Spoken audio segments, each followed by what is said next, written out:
ఉన్నాయి. దేవుడు తన చిత్తవృత్తి చొప్పున సమస్తమును పైన ఆకాశమందు, భూమి మీద, సముద్రములలో, భూమి క్రిందనున్న భాగములలో ఆయన తనకిష్టమైనదంతయు జరిగించువాడు. దానిలో ఒక పాత్రను మాత్రమే నేను కాని నీవు కాని మనం ఎవరమైనా సరే. చాలాసార్లు మనము దేవుడిని ప్రశ్నిస్తుంటాం, చాలామందిని ప్రశ్నిస్తుంటాం. ఏంటయ్యా పొద్దాక లెగిచిన కాడి నుంచి దేవుడు దేవుడు అంటాడు, దేవుడు ఏం చేశాడు నాకు అసలు అని దేవుణ్ణి చాలాసార్లు మనం ప్రశ్నిస్తూ ఉంటాం. అయినా దేవుడు మౌనంగా అన్నీ వింటూ భరించుకుంటూ ఉంటాడు. ఆయన చూచి చూడనట్టుగా వెళుతూ ఉంటాడు. కారణం ఏంటంటే ఆయన అనంతమైన జ్ఞానము కలిగిన వాడు. మానవుడు పాపముల చేత, అపరాధముల చేత చచ్చినవాడు, దుష్క్రియలను త్రాగుతూ ఉన్నవాడు, పాపములో పొర్లాడుతూ ఉన్నవాడు, అపవిత్రత చేత నింపబడినవాడు, కేవలము నరకమునకు మాత్రమే పాత్రుడైన మనుష్యుడు ఎన్ని మాట్లాడుతున్నా పరిశుద్ధుడైన పరమాత్ముడు నీకు నాకు జీవమును, ఊపిరిని, ఆత్మను, శరీరమును, దేహమును సమస్తమునిచ్చిన దేవుడు మౌనం దాలుస్తున్నాడు.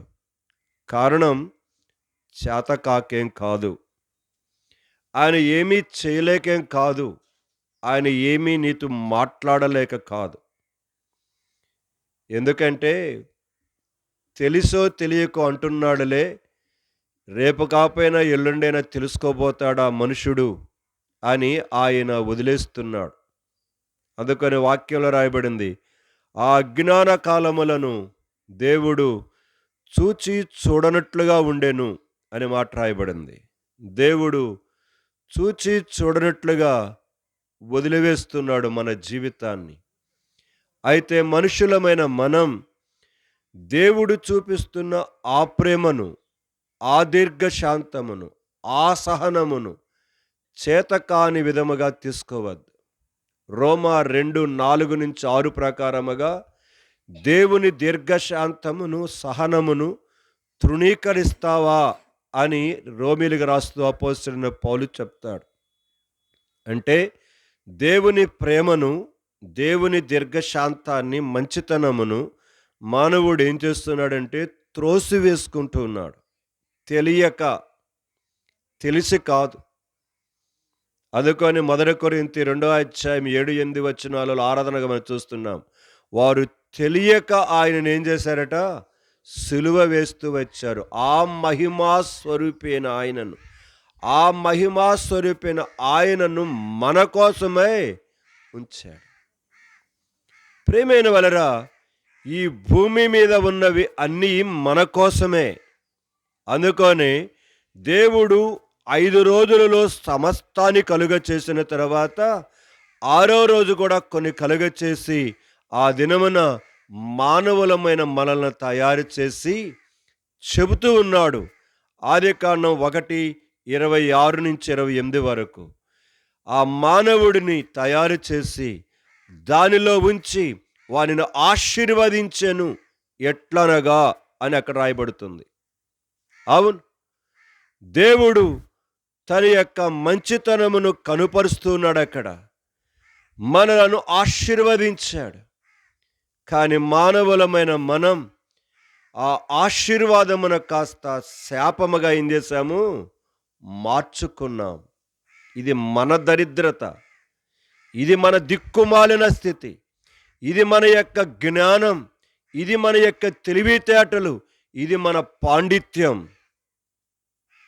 మనుష్యుడు భూమి మీద ఏదో ఎదుగుతున్నాము, ఏదో సంపాదిస్తున్నాం, ఏదో సమకూరుస్తున్నాం, ఏదో పెద్దవాళ్ళమైపోతున్నాం, ఏదో ఆకాశ వీధులలో తిరుగుతున్నాం.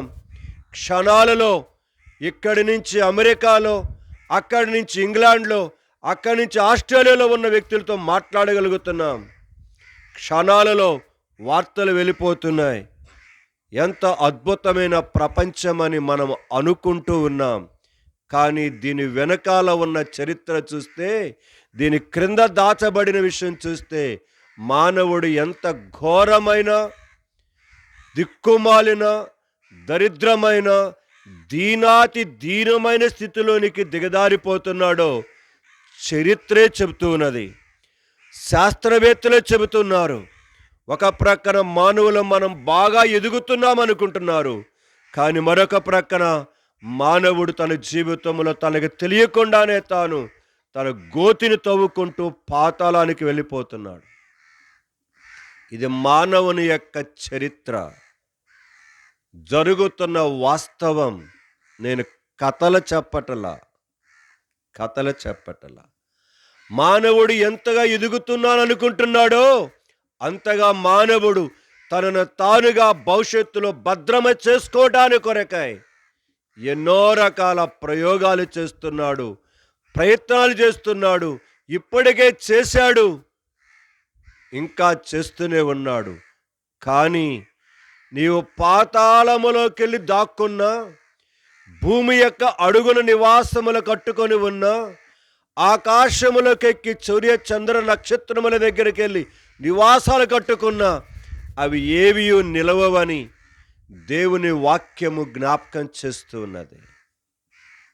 ప్రేమైన సహోదరుడా, సహోదరుడి, మానవుడు తన తెలివితేటలను బట్టి ఏదో చేస్తున్నాను, నాకు ఏమీ కాదు, ఫ్యూచర్ నా చేతిలో ఉన్నది, నాకిష్టమైనట్టుగా నా జీవితాన్ని మరల్చుకోగలను, నాకిష్టమైనట్టుగా నా జీవితాన్ని చక్కపరుచుకోగలను, నాకిష్టమైనట్టుగా ఆనందమయముగా చేసుకోగలను, నాకిష్టమైనట్టుగా ఉల్లాసమయముగా చేసుకోగలను అని అనుకుంటూ భ్రమలో తాను వెళ్ళిపోతూ తనకి తెలియకుండానే తాను నాశనానికి వెళ్ళిపోతున్నాడు.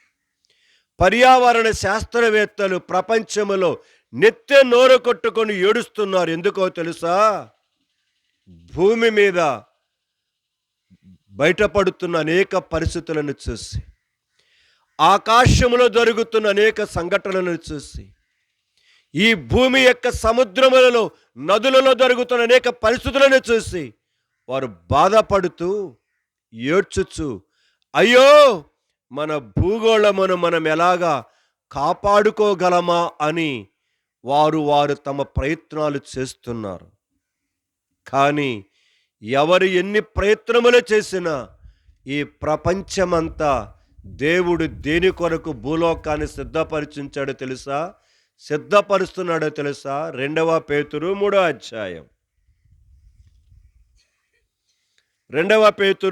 అధ్యాయం 6-7 వచనాలు చదువుతున్నాను నేను. 6-7 వచనాలు.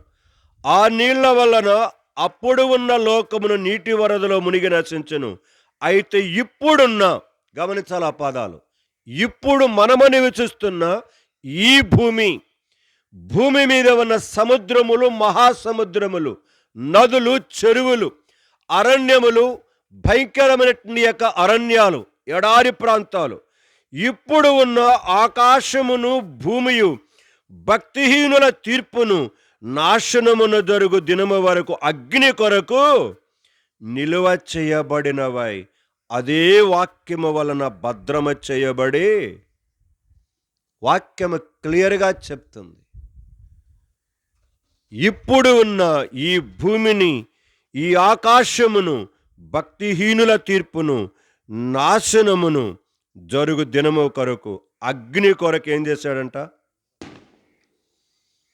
మీరు చూస్తూ ఉన్న తలుకులు బెలుకులతో నింపబడిన ఈ యొక్క దేశాన్ని, ఈ ప్రపంచాన్ని, రంగురంగులతోటి తలతలలాడుతూ ఉన్న, మనలను మోసము చేస్తున్న ఈ లోకాన్ని అగ్ని చేత మొత్తాన్ని తగలబెట్టబోతున్నాడు ఆయన. మొన్నే సోషల్ మీడియాలో చూస్తూ వచ్చా. భారతదేశంలో అది ప్రాంతం ఏదో తెలియదు కానీ, చూడలేదు కానీ, హెడ్లైన్ మాత్రం తమ్నేల్ మాత్రం చూస్తే భారతదేశములో పేలిన అగ్ని పర్వతము అని పెట్టాడు దానికి టైటిల్. భారతదేశంలో అగ్ని పర్వతం పేలిందట. అవును, నీకు తెలియకుండానే నీ జీవితంలో సముద్ర దిగంతములలో భూమి అడుగున దేవుడే ఆల్రెడీ దాచి ఉంచాడు. ఒక్క అగ్ని పర్వతం పేలితేనే అలాగుంటే, ప్రపంచములో భూమి అడుగున దాచి ఉంచిన ప్రతి అగ్ని పర్వతం పేలితే భూ ప్రపంచం యొక్క పరిస్థితి ఏమవుతుంది? నీ తెలివితేటలు ఏమవుతాయి? నీ రాకెట్ టెక్నాలజీ ఏమవుతుంది? నీ కంప్యూటర్ టెక్నాలజీ ఏమవుతుంది? నీ మరమనిషి ఏమవుతాడు? నీ ఆర్టిఫిషియల్ ఇంటెలిజెంట్ ఏమవుతుంది? మొత్తము బూడిదవుతుంది. మొత్తం బూడిదైపోతుంది. ఎందుకో తెలుసా? దేవుని జ్ఞానం ముందు మనుషుని జ్ఞానము వెర్రితనమైనదే. మొదటి కొరింథీ మొదటి అధ్యాయం 19వ వచనము నుంచి, ఇందు విషయమై జ్ఞానుల జ్ఞానమును నాశనము చేతును, వివేకుల వివేకమును శూన్యపరుతును అని వ్రాయబడి ఉన్నది. జ్ఞాని ఏమయ్యను? శాస్త్రి ఏమయ్యను? ఈ లోకపు తర్కవాది ఏమయ్యను? ఈ లోక జ్ఞానమును దేవుడు వెర్రితనముగా, మానవుని జ్ఞానమును దేవుడు వెర్రితనముగా చేయగలిగిన శక్తి ఉన్నది. ప్రారంభ దినాలలో ఆస్ట్రోనాట్స్ శాటిలైట్లో ఆకాశమునికి వెళ్ళిన తర్వాత చంద్రమండలం మీద ల్యాండ్ కావలసిన శాటిలైట్ ల్యాండ్ కాలే. ఇది జరిగిన వాస్తవం. అంతే, వాడి పై ప్రాణాలు పైనే పోయాయి. ఎందుకంటే ఇక్కడ చంద్రమండలం దాకా వచ్చి ల్యాండ్ కాకపోతే మన బతికేంది? ఆ సమయంలో నేను విన్న విషయం, అది చదివిన చాలా కాలం కిందట. చిన్న ప్రార్థన చేశాడట, అప్పుడు ల్యాండ్ అయింది చంద్రమండలం మీద. లేకపోతే ఎముకలు కూడా ఇక్కడికి వచ్చేవి కాదు. మనుష్యుడు తన జ్ఞానమును చూసుకొని మిడిసిపడుతున్నాడు. ఈరోజు తన దగ్గర ఉన్న సెల్ ఫోన్లు చూసుకొని, టెక్నాలజీ చూసుకొని మిడిసిపడుతున్నాడు మనుష్యుడు. మాట్లాడుతున్నాడు దేవుడు, మనుష్యుని జ్ఞానమును దేవుడు వెర్రితనముగా చేసి ఉన్నాడు కదా. మనుష్యుని జ్ఞానమును దేవుడు వెర్రితనముగా చేస్తున్నాడు. ఐన్స్టీన్ కనుగొనినటువంటి యొక్క E=mc² అనే సూత్రము ద్వారా మానవుడు ఆనాడు ఆటం బాంబును కనుక్కొని హిరోషిమా నాగసాకి మీద వేస్తే ఆయన ఏడ్చుకున్నాడట.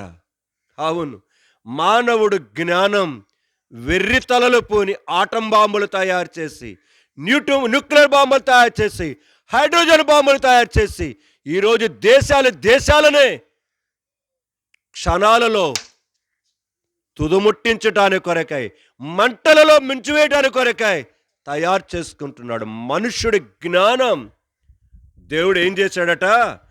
వెర్రితనముగా చేసి వదలబడేశాడు. అవును, ఏ సెల్ ఫోన్ అయితే ఈరోజు యవనస్తుడు వాడుతున్నాడో అదే సెల్ ఫోన్ యవనస్తుడినే కాదు, కుటుంబస్తులను సర్వనాశనము చేసి పెడుతుంది కాదా? ఈరోజు కనుక శాస్త్రవేత్తలను అడగండి, టీచర్స్ని అడగండి, సైకాలజిస్ట్ని అడగండి, చిన్నతనము నుంచి పిల్లలు సెల్ ఫోన్స్ వాడుతూ సైకలాజికల్గా చాలా భయంకరమైన పరిస్థితికి వెళ్ళిపోతున్నారు. ఈరోజు యువతరం చాలా భయంకరమైన స్థితికి దిగజారిపోతున్నది. ఇది సర్వే చెప్తున్న విషయం. మానవుడి జ్ఞానం మానవుడిని వెర్రివాడిగా, ఒక ఫూల్గా, ఒక పిచ్చోడిగా చేసి వదలబడేసింది. ఓ పిచ్చోడా అంటున్నాడు దేవుడు, ఓ ఫూల్ అని అన్నాడు ఇంగ్లీష్లో.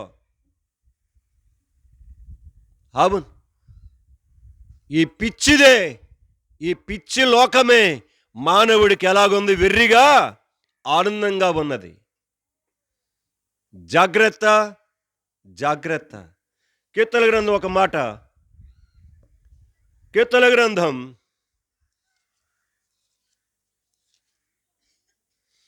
76వ అధ్యాయం చివరి వచనం. కీర్తనలు 76 చివరి వచనం. అధికారుల పొగరును ఆయన ఏం చేసేవాడట? అణిచివేయువాడు. భూరాజులకు ఆయన భీకరుడు. పరిశుద్ధ గ్రంథాన్ని చదవవలసిన విధంగా చదివితే ఒళ్ళు జాగ్రత్త పెట్టుకొని బతుకుతా నేనైనా నువ్వైనా. దేవుడు ఎలాంటి వాడు చెప్తున్నాడు? అధికారులు పొగరును ఏం చేసేవాడట? పొగరబట్టి మాట్లాడేవారు లేరా? మన బజారులో మన ఇళ్లలో లేరా?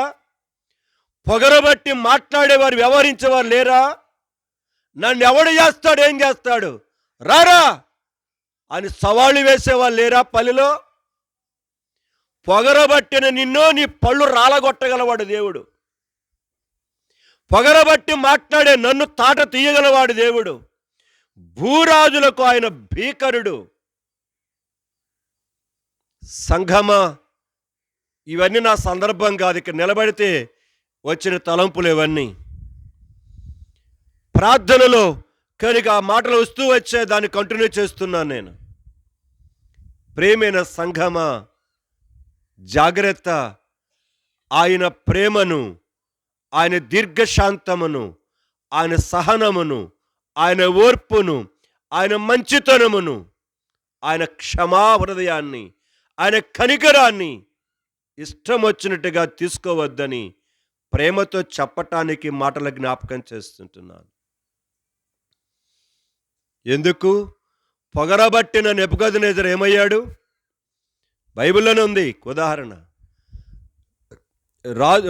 దానియేలు గ్రంథం 1, 2, 3, 4 అధ్యాయాలు కనబడతాడు.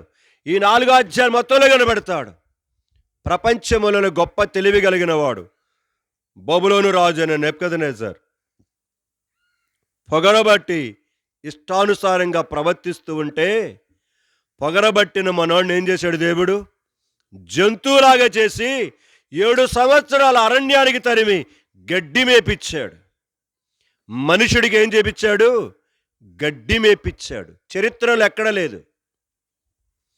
ఒక మనుషుడు జంతువు అయిపోయి 7 సంవత్సరాలు గడ్డి మేయటం చరిత్రలో ఎక్కడ లేదు. పరిశుద్ధ గ్రంథములో దానియేలు గ్రంథం 4వ అధ్యాయం, పొగరబట్టిన వారి యొక్క పొగరును ఏం చేసేవాడు? ఆయన అణిచివేసేవాడు. హేరోదు ఒకటే మిడిసిపడుతున్నాడు. 12వ అధ్యాయం అపోస్తుల కార్యములో అపోస్తులను చంపి అవతలపడేస్తున్నాడు, నరికి అవతలపడేస్తున్నాడు. నీ పొగరెట్టుందా అనుకున్నాడు. ఒకరోజు చక్కగా అలంకరించుకొని వచ్చాడు. ఇలాగే ఒక బహిరంగ కూడికి పెట్టాడు. స్టేజి మీద నిలబడి మాట్లాడుతున్నాడు. అంతే, మాట్లాడుతున్న వ్యక్తి అక్కడికక్కడ ఏమైనాడు? పురుగులు పడి చచ్చెను రాయబడింది. అపోస్తలుల కార్యం 12వ అధ్యాయం చివరి వచనాల్లో ఉంటుంది ఆ భాగం. అక్కడికక్కడే అతడు దేవుడిని మహిమపరచనందున అతడు పురుగులు పడి ఏమైపోయినాడట? చచ్చెనని రాయబడి. పొగరబట్టిన వారిని ఏం చేసేవాడు? అణిచివేసేవాడు దేవుడు. ఎవరమైనా మన హద్దుల్లో ఉంటే బాగానే ఉంటుంది. హద్దులు మీరుతూ ఉంటే దేవుడు మాత్రం చూస్తూ అలాగనే ఉండడు. సో జాగ్రత్త. దేవుడు మరొక దినమును మన జీవితంలో పొడిగించాడు. ఈ 2025వ సంవత్సరం ఈ అక్టోబర్ మాసం 5 రోజులు కాపాడాడు. 6వ రోజున ఏం చేశాడు? ప్రవేశపెట్టాడు. మా రాజయ్య కూడా రమ్మంటే వచ్చేవాడు కాదు. 4-5 సార్లు కాళ్ళు ఎరగొడితే అప్పుడు వచ్చాడా మా రాజు? ఆడ కూర్చున్నాడు, మరి ఉన్నాడా? లోపల కూర్చున్నట్టున్నాడు. మా రాజయ్య రాల ముందల 2-3 సార్లు ఏం చేశాడు దేవుడు?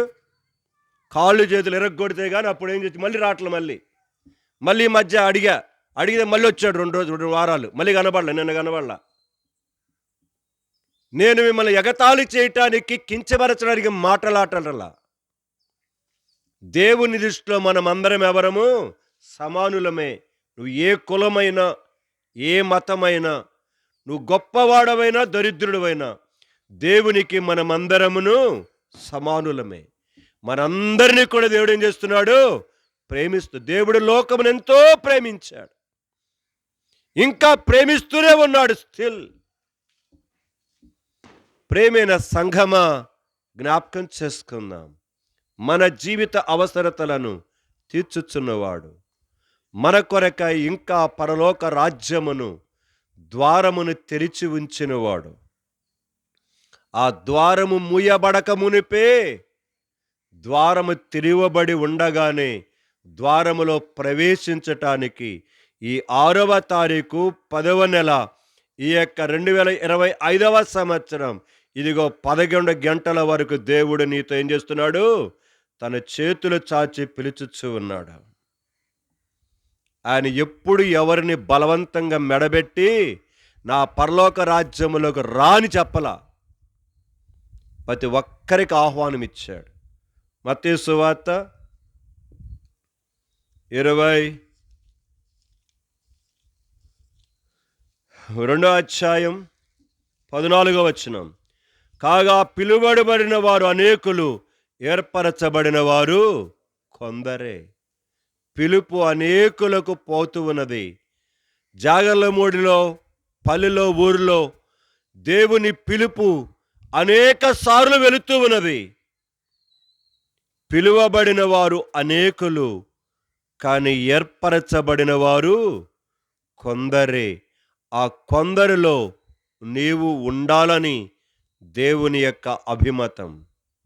అందుకే మరొక దినమును, ఆయుష్కాలమును పొడిగించాడు. అందుకని దేవుడు ఆరోగ్యాన్ని ఇచ్చాడు. అందుకని మరొక సూర్యోదయమునిచ్చాడు. ఈ సూర్యాస్తమయము లోపల మన పరిస్థితి ఏమవుతుందో మనకు తెలియదు. ఎటు నుంచి ఎప్పుడు ఏ కబురు వస్తుందో, ఏ పరిస్థితి వస్తుందో మనకు తెలియదు. అలాంటి యొక్క దుర్దినాలలో, దుఃఖకరమైన దినాలలో మనం నివసిస్తున్నాం. కాబట్టి ప్రియమైన సంఘమా, ప్రియమైన సహోదరుడా, సహోదరి, దేవుడు ఇస్తున్న రక్షణ ఆనందమును ఏం చేయొద్దు? తృణీకరించుకోవద్దు. 119వ కీర్తన 119, 155వ వచనం. భక్తిహీనులు నీ కట్టడలను వెదుకటలేదు గనుక రక్షణ వారికి దూరముగా. గమనించాల పదాలు. భక్తిహీనులు దేవుని కట్టడల వెదగట్ల. ఎక్కడ సారాయి దొరుకుద్ది, ఎక్కడ సారెట్ బాటిల్ దొరుకుద్ది అని సాయంకాలానికి ఏం చేస్తున్నారు? ఎతుక్కుంటున్నారు. ఎవడమ్ముతున్నాడు, ఏ బజార్లో అమ్ముతున్నారు అని ఎతుక్కుంటున్నారు. ఇక్కడ రాయబడిన మాట, భక్తిహీనులు దేవుని కట్టడలను కాదు ఎదుగుతుంది. ఎక్కడ మందు దొరుకుద్ది, ఎక్కడ పాన్పరాకు దొరుకుద్ది, ఎక్కడ ఎలుకల మందు దొరుకుద్ది, పేస్ట్ దొరుకుద్ది, ఇంకేంటిది, ఎక్కడ పాన్పరాకులు దొరుకుతాయి, ఎక్కడ సిగరెట్లు దొరుకుతాయని ఎదుగుతున్నారు. భక్తిహీనులు దేవుని కట్టడలను వెదుకటలేదు గనుక రక్షణ వారికి ఏమైందట? దూరం చేసుకుంటున్నావు నువ్వే. లోకాసువార్త 10:9 ప్రకారముగా నశించిన దాన్ని వెదికి రక్షించడానికి కొరకై మనుష్య కుమారుడు నీ దగ్గరకు వెతుక్కుంటూ, ఆయన నీ దగ్గరకు వస్తుంటే నువ్వు వెతుక్కుంటూ సారాయి బాటిల్ దగ్గరికి పోతుంటివి, నువ్వు వెతుక్కుంటూ సుట్ల దగ్గరికి పోతుంటివి, నువ్వు వెతుక్కుంటూ సిగరెట్ల దగ్గరికి పోతుంటివి, నువ్వు వెతుక్కుంటూ కరిగ పాల్పరాకల దగ్గరికి పోతుంటివి, వెతుక్కుంటూ ఎలికల మందు దగ్గరికి పోతుంటివి, పురుగు మందు దగ్గరికి పోతావంటివి. కనుకనే రక్షణ వారికి దూరముగా ఉన్నది. సంఘమా, ఈ రాత్రి దేవుని రక్షణను అందుకొని అన్నాడు హెబ్రీ 2వ అధ్యాయములో, ఇంత గొప్ప రక్షణను నీవు నిర్లక్ష్యము చేసిన ఎడల ఏలాగునా. మా విజయ్ బాప్తీసం తీసుకున్న తర్వాత మా రాజయ్య అన్నాడంటే నేను కూడా తీసుకోవాలన్నాడంట. ఏమన్నాడు? ఏడు లోపల బయటికి రాడే, లోపలే ఉన్నాడు, ఇక్కడే కూర్చున్నాడా? మరి ఎప్పుడు తీసుకుంటాడో బాప్తీసం? మా విజయ్ తీసుకున్నాడు, మా నాన్నకి ఏమొచ్చింది? నాకెవడుకు తీసుకుంటే నేను తీసుకోపోతే ఎట్ట? మంచిదే రోషం, మంచిదే రోషం. మరి ఎప్పుడవుద్దో, యేసుప్రభు వచ్చిన తర్వాత అవుద్దో ముందవుద్దో తెలియదు. మరి ప్రియమైన సంఘమా, జ్ఞాపకం చేసుకుందాం, రక్షణను దూరం చేసుకోవద్దు. అది నేను చెప్తున్నది. దేవుడు చాచి ఉంచిన చేతులను చీకొట్టి ఏం చేయొద్దు, దూరం చేసుకోవద్దు. సిలువలో వేలాడుతూ చిట్ట చివరిగా కన్ను మూసేంత వరకు ఆయన చేతులు చాచే ఉంచాడు. అప్పుడు సిలువలో ఒక్క దొంగ మాత్రం ఏం చేశాడు, అయ్యా నీవు నీ రాజ్యముతో వచ్చినప్పుడు నన్ను జ్ఞాపకం చేసుకోమని ఒక్కడ మారు మనసు పొందాడు. మిగతా ఎవడు కూడా ఏం చేయలేదు, ఆయన చేతులలోనికి రావటానికి ఇష్టపడాల. ఆ ఒక్కడిలో నువ్వు ఉండాలని కోరుకుంటున్నాడు దేవుడు. ఆ ఒక్కరివి నువ్వు కావాలని దేవుడు కోరుతున్నాడు. ఈ మధ్య ఉదయకాల సమయంలో దేవుని సన్నిధిని దూరం చేసుకోవద్దు. ఏమైపోయినాడు ఆ వ్యక్తి? చూడండి, ఆదికాండం 4వ అధ్యాయంలో కయ్యూను ఏమైపోయినాడు చూడండి. ఒక మాట నా భాగంలోకి రాలేదు ఇంకా. నేను 4వ అధ్యాయం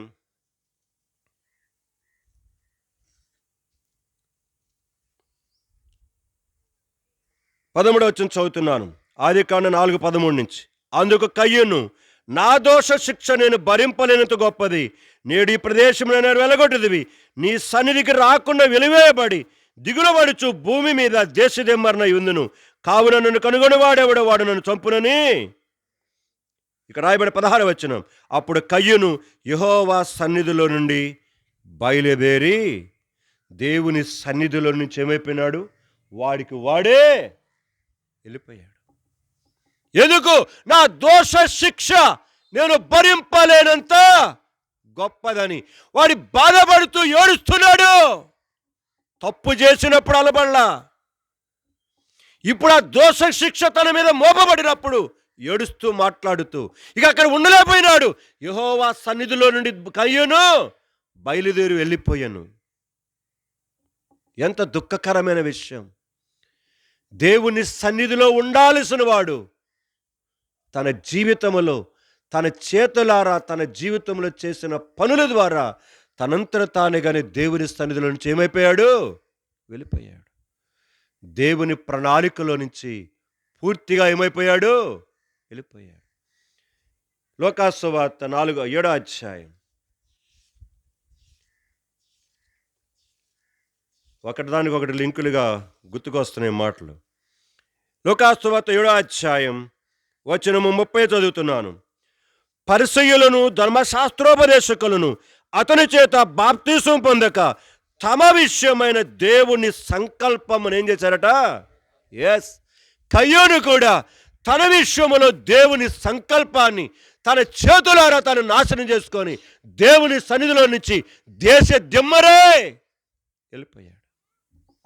ఈ రాత్రికాల సమయంలో నేను ఒకటే కోరుకుంటున్నాను, కుటుంబస్తులారా, కయ్యూనుకు వలె దేవుని సంకల్పమును దేవుని ఉద్దేశమును నీ ఎడల దేవుని ఆలోచనను త్రోసివేసుకొని ఆయన చేతులను నిరాకరించి తృణీకరించుకొని నీ చేతులారా నీవే శాపాన్ని కొని తెచ్చుకొని దేశ దిమ్మరవై దేవుని సన్నిధిలో బయటకు వెళ్ళిపోతే నీ గమ్యమేంటిది?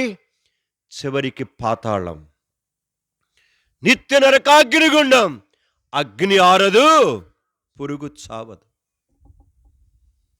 అలాంటి స్థితికి ఇంటి వారు ఎవరు వెళ్ళకూడదని, ప్రియమైన గ్రామంలో ఉన్న ప్రతి ఒక్కరూ కూడా వెళ్ళకూడదని నా ఆశ, నా అభిమతం, నా కోరిక.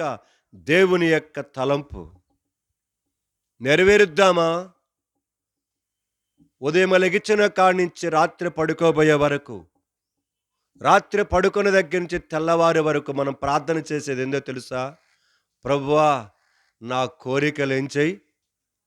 ఏ కాజమక్క, నా కోరికలు తీర్చు, మా రూబేను కోరికలు తీర్చు, మా శాంతమ్మ కోరికలు తీర్చు, మా యొక్క దానియేలు కోరికలు. ఒకరికి 2 పుట్టారయ్యా మళ్ళీ, వాళ్ళ కోరికలు కూడా. కానీ ఎప్పుడన్నా ప్రభువా నీ కోరిక ఏంటిదయ్యా, నీ కోరిక ఏంటిది అని అడిగిన బాపత పోయిందా మనకి ఎప్పుడన్నా? ఏ రోజన్నా అయ్యా నీ కోరిక ఏంటిదయ్యా నా విషయంలో, నువ్వు నా విషయంలో ఏమి చెయ్యాలని కోరుకుంటున్నావు, నేను నీ కొరకు ఏమి చెయ్యాలని కోరుకుంటున్నావు, చెప్పయ్యా నేను చేస్తానని అడిగి దేవుడి పని చేసేవాడు ఎవడైనా ఉన్నాడా? భూతద్దం పెట్టినా కూడా, మైక్రోస్కోప్ పెట్టి చూసినా కూడా కానరారు. సంఘమా, ఎంత దుఃఖకరమైన విషయం, ఎంత బాధాకరమైన విషయం. దేవుని ఉద్దేశములు మనము నెరవేర్చకుండా మన ఉద్దేశాలు నెరవేర్చుకుంటూ పోతున్నప్పుడు ఎంత బాధపడతాడు. ఒక తండ్రి తల్లి బిడ్డలను కనిన తర్వాత ఆ బిడ్డలు పెరుగుతూ ఉన్నప్పుడు తల్లిదండ్రులు కోరుకునేది ఏంటంటే, మా కోరిక నా బిడ్డ ఏం చేయాలి, నెరవేర్చాలని కోరుకోవటం తప్పేం కాదు తండ్రి తల్లి. అదే బిడ్డ తండ్రి తల్లి కోరిక నెరవేర్చకుండా చక్కగా చదువుకోవటానికి పోయి, ఉద్యోగానికి పోయి, మా పాలలు అక్కడ పోయి అమ్మాయిని ప్రేమించి పెళ్లి చేసుకొని వచ్చాడనుకో, ఏం చేస్తాడు మా రాజన్న? నేను చెబుతున్నా, జరగదులే కనుక చెబుతున్నా. ఏం చేస్తాడు? రేయ్, ఇంట్లోకి అడిగి పెట్టావా తాట తెత్తానంటాడు. అంతేనా? మరి ఇప్పుడు మా రాజు అయిన దేవుడేమనాలి? మా రాజు అయిన దేవుడేమనాలి? సో ప్రియమైన వాళ్ళరా, నేను ఎగతాళికి చెప్పట్లా, జరుగుతున్న విషయాలు. పెళ్లి చేసుకొని అమ్మాయిని ఇంటికి తీసుకొస్తాను, ఏం చేస్తున్నారు అమ్మాళ్ళు? సరే ఏగండి అయ్యా మీరే, చెయ్యొద్దరు ఆయన ఆ పని. మా విజయ్ తోటి నవ్వుతున్నాడు. విజయ్ చదువుకోవటానికి పోయి చదువుకో, అక్కడ పోయి ఎవరాలు దేవాకండి. సంఘమా, జ్ఞాపకం చేసుకుందాం, దేవుని సన్నిధిలో దేవుని బిడ్డలమగా మన విషయంలో కూడా దేవుడికి ఏమున్నాయి, కొన్ని కోరికలున్నాయి. అందుకోనే నిన్ను నన్ను భూలోకమునికి ఏం చేశాడు, తల్లి గర్భములో నుంచి తీసుకొని వచ్చాడు. ఆయనకు కోరిక లేకుండా నిన్ను నన్ను పుట్టించలా. నీ కోరికలను నెరవేర్చుతూనే అదే సమయంలో ఆయన కోరిక నీవు కూడా ఏం చేయాలి, నెరవేర్చాలని దేవుడు కోరుకోవటం తప్ప ఒప్ప? ఏంది పలకండి, ఉప్పు అనప్పు తప్పు చెప్పండి. తప్పు కాదు, ఒప్పే. నీ కోరికలన్నీ నెరవేరుస్తున్నాడు మా రాజయ్య రమ్మమ్మ. నిజంగా నాకు ఆ పరిస్థితులు, రాజు హాస్పిటల్లో ఉన్నప్పుడు నాకు ప్రతిరోజు రమ్మమ్మ గుర్తుకొచ్చేది. ఆ పిల్లలు చదువుకోవటానికి వాళ్ళ డబ్బులు పంపించాలి, ఇక్కడ గేదెలు, అక్కడేమన్నా ఆయన కరిక మా నీ యొక్క కాజమ్మ అటు ఇటు తిరగటం. ఇక చూడు, దాదాపు 2 సంవత్సరాలు ఏంటిది, మామూలు అవస్థ కాదు. రోజు గుర్తుకొచ్చేవాళ్ళు వాళ్ళ కుటుంబం. ఏం చేస్తున్నారో ప్రభువా, పిల్లలకు డబ్బులు పంపించాలి, అక్కడ హాస్పిటల్ ఆయనకి చూయించుకోవాలి. ఏంటిది పరిస్థితి? ఇక్కడ చూస్తే గేదెలు దాదాపు 2-3 సంవత్సరాలు ఒక ప్రత్యక్ష నరకం ఏం చేశారు, ఇంట్లో చూస్తూ వచ్చారు. ప్రియమైన సంఘమా, జ్ఞాపకం చేసుకుందాం, ఇవన్నీ జరిగిపోయిన విషయాలు. జాగ్రత్త. ఆయనను ఇట్టి పరిస్థితులన్నిటిలో నుంచి దేవుడు ఏం చేశాడు, కాపాడుకుంటూ ఈ రోజులో సజీవంగా ఏం చేశాడు, మిమ్మల్ని అందరినీ క్షేమంగా ఉంచాడు, భద్రపరుస్తూ ఉంచాడు. మా రమ్మమ్మక్కను అడిగా, వాడినేమో అక్కడ చదివించావు, దాదాపు 2-3 లక్షలు అయిపోయినాయి. మా జాన్ అయ్యాక ఇద్దరికి ఎంతంది, 2 లక్షలు 3 లక్షలు అయిపోయినాయి. అయిపోయిన తర్వాత వాళ్ళ పరిస్థితి చూస్తుంటే నాకే బాధేసిన తర్వాత వాడిని పనికి పంపించకూడదా అన్న. ఎవరు? మా రమమ్మ అక్కడికి వస్తేను ప్రార్థన చేయన్నానంటే, పనికి పంపిస్తే ఏమవుతారో నన్న భయం వేస్తుందన్న. ఎందుకు? మా దాసాలకు తెలుసు బేల్దారి మేస్తులు ఏమవుతున్నారు. మా అబ్బాయి వాళ్ళు ఏం చేస్తున్నారు, హైదరాబాద్ పోయి మా రూతమ్మ అక్కడ చూస్తుంది, మా ఆదిత్య ఏమైపోయి వచ్చాడు. ఏం చెప్పండి, ఒక ఆదిత్యనే కదా అందరూ, దాదాపుగా 195 మంది హైదరాబాదు పోయి తాగనాడు ఎవడన్నా ఉండడా? తాగటం నేర్చుకోకుండా వచ్చిన వాళ్ళు ఎవరైనా ఉండారు హైదరాబాద్ నుంచి? నేను 26 సంవత్సరాలు ఇక్కడికి వచ్చి 99లో ఏప్రిల్లో వచ్చా. అప్పటి నుంచి ఇప్పటి నుంచి చూస్తున్నాను. ఆ మాట అనేసరికి నేను కొంచెం వెనక దగ్గా. ఎందుకంటే చూస్తూ ఉన్నారు కదా తల్లిదండ్రులు ఇద్దరు, ఎంతమంది పిల్లలు ఆ విధంగా పనికి నేర్చుకోవాలని అలవాటు చేసుకోవాలని ఎవడు పనికి వెళ్ళడు. కానీ అక్కడ వాతావరణం ఏం చేస్తుంది, ఆ పిల్లలను ఆకర్షిస్తూ ఉంటుంది అలాగా. నాకప్పుడు అర్థమైంది. రమ మంచి ఆలోచనతో ఉన్నట్టుందని. తక్కువ జీతమైనా సరే దానికే పనికి సరే అట్టనే పంపించని చెప్పాను నేను. నిజం. ఎందుకంటే అనేకులు చెడిపోతున్నప్పుడు మన పిల్లలు కూడా చెడిపోవాలని కోరుకుంటామా? ఏ తల్లి తండ్రి కోరుకోరు. మన బిడ్డలను జాగ్రత్త పరుచుకోవడానికి ప్రయత్నం చేస్తాం. కలిగిన తలంపును బట్టి నేను చాలా సంతోషించారు అమ్మ చెప్తూ వచ్చింది. ప్రియమైన సంఘమా, మన బిడ్డలు ఎక్కడికెళ్ళినా కూడా మంచిగా ఉండాలని కోరుకుంటాం. కానీ వారు చెడిపోతే మనమేం చేస్తాం? మనమేం చేయగలుగుతున్నాం ఈరోజు? ఏమీ చేయలేక అలాగనే సోద్యం చూస్తూ ఉన్నామంతే. అలాగని చెడిపోమ్మని చెప్పటానికి ఎవడు పంపించరు. పంపించరెవరు కూడా. సంఘమా, సమాజం అలాగున్నది. ఈనాడు చుట్టూ వాతావరణం అలాగా ఉన్నది.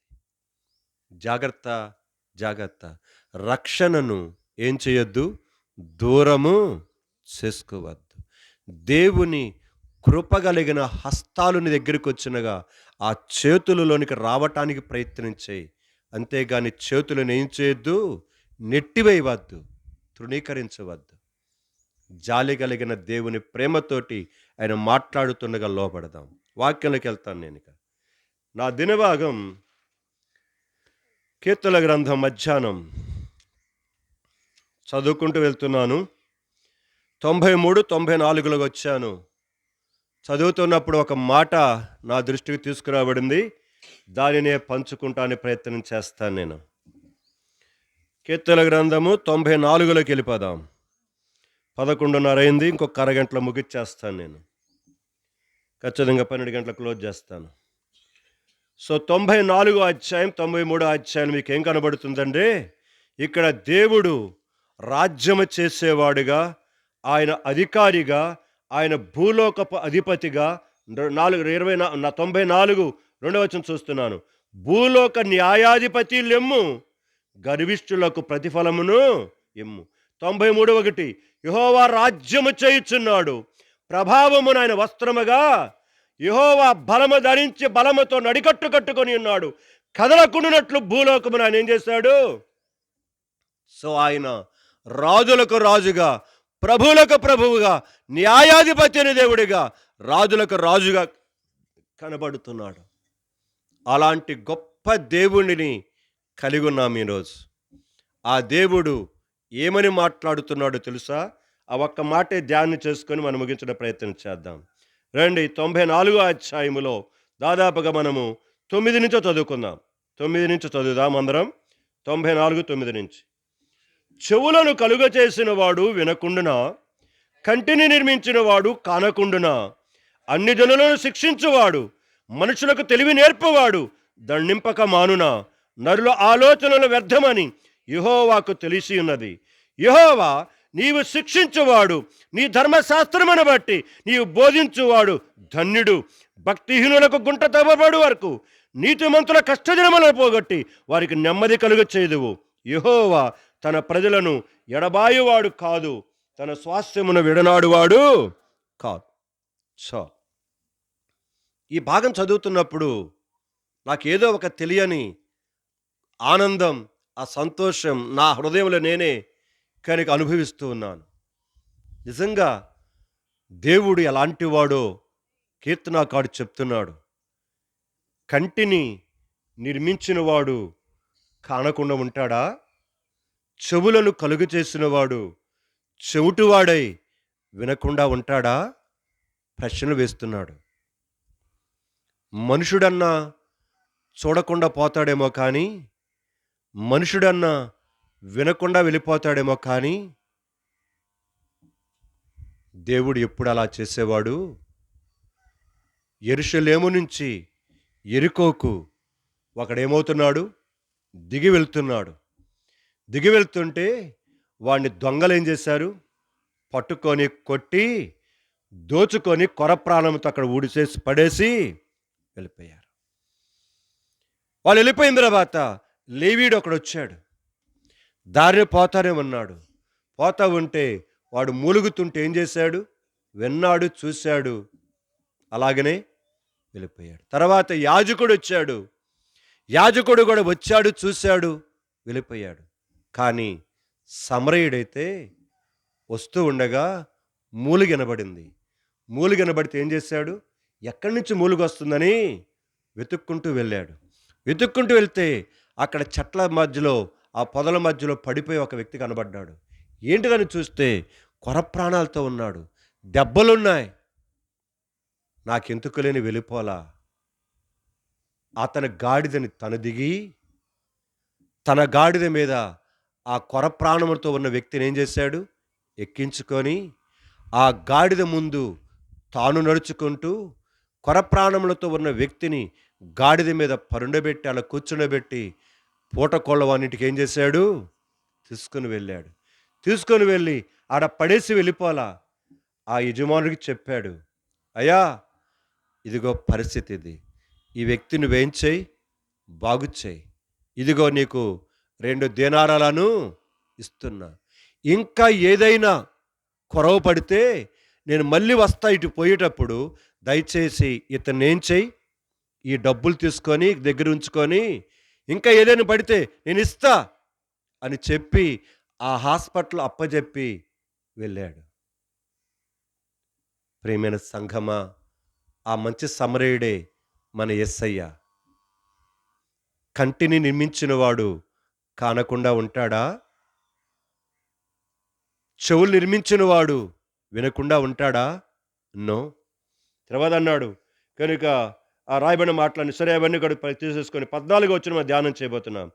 యెహోవా తన ప్రజలను ఎడబాయువాడు కాడు, తన స్వాస్థ్యమును విడనాడువాడు. ఈ కూడికి అడిగిన వెంటనే నాకు రమ ఈ విషయాలని చెప్పలేదు కానీ 1, 2 చెప్పింది. కానీ నాకు గుర్తుకొచ్చినయి రాజుకు దెబ్బలు తగిలినప్పుడు, అలాగనే పెద్దోడు కాలేజీలో చేరినప్పుడు అక్కడ వాడికి డబ్బులు పంపించాలి, ఇక్కడ రాజుకు డబ్బులు పంపించాలి, కనుక ఇంట్లో చూసుకోవాలి, అలాగ పిల్లలు చదివించుకోవాలి. ఈ పడుతున్న అవస్థలన్నీ గుర్తుకొచ్చాయి నాకైతే. కనుక కూడికి అడిగిన వెంటనే నాకు గుర్తుకొచ్చిన ఇవన్నీ. అప్పుడు వాక్యం చదువుకుంటున్నప్పుడు ఈ వాక్యం దగ్గరికి వచ్చేసరికి నేను ఆగిపోయా. అవును, దేవుడు తన ప్రజలను ఏం చేయలేదు? ఎడబాయలేదు. అంతేకాదు తన స్వాస్థ్యమును ఆయన విడనాడలా. అవును కదా, రాజును కానీ రమాను కానీ, అలాగనే వీళ్ళిద్దరి మధ్యలో కాజమ్మగా తాను, అటు రూబేను కనుక, ఎందుకంటే సొంత అన్నదమ్ముడు కనుక ఇక్కడ ఈ అమ్మాయి కనుక గేదెలు చూసుకుంటూ వినిపిస్తున్నప్పుడు తను పని తీసుకొని ఆ విధంగా అక్కడికి వెళ్ళి, అలాగా పిల్లల చదువులు ఉంటే వారు సెలవులు వస్తే ఇక్కడికి వచ్చి పిల్లలు వాళ్ళ యొక్క తల్లిదండ్రుల విషయంలో వారు పడుతున్న కష్టాలు నేను అవన్నీ ఆ 3 సంవత్సరాలు గుర్తుకొస్తాయి బాచే ఆ యొక్క వాక్యం చదువుతున్నప్పుడు. ప్రేమైన సంఘమా, ఆయన మీ జీవితాలను ఏం చేయలేదు? ఎడబాయలేదు. రెండవది ఆయన విడిచిపెట్టలా. అందుకోనే ఈ దినాన్ని ఏమైనారు?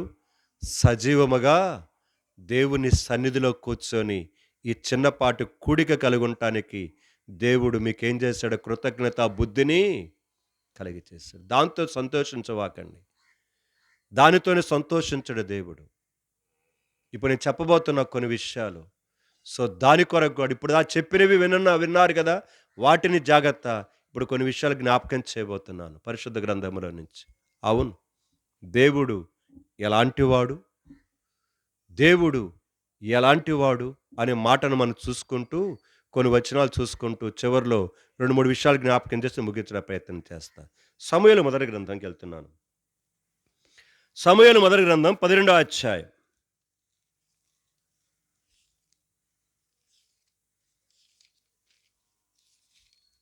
సమూయేలు మొదటి గ్రంథంలో 12వ అధ్యాయంలో మనవాడు దాదాపుగా ముసలోడైపోయాడు. ఎవరు? మా సమూయేలు అన్న.